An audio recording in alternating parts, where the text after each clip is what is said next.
Қазақстанның 6 облысында ауа температурасы 5 градусқа дейін төмендеуі мүмкін.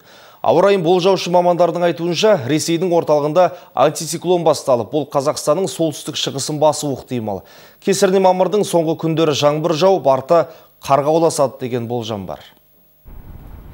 Қостанай, солтүстік Қазақстан, Ақмола, Павлодар, Қарағанды және Шығыс Қазақстан облыстарында мамырдың 29 мен 31 күндері жаңбыр жауып, соңы қар құласуы мүмкін.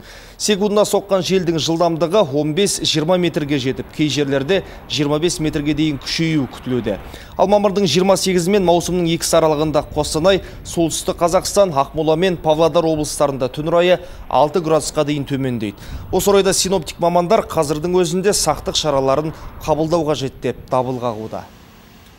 Бүгін түнде облыс аумағында ауа температурасының күрт төмендеуі күтілуде. Сонымен қатар алдағы күндері желдің екпіні 25 метр секундына дейін көтеріледі. Түндегі ауа температурасы кей жерлерде 6 градус суықтыққа дейін барады. Сондықтан тұрғындар барлық сақтық шараларын қолданулары қажет.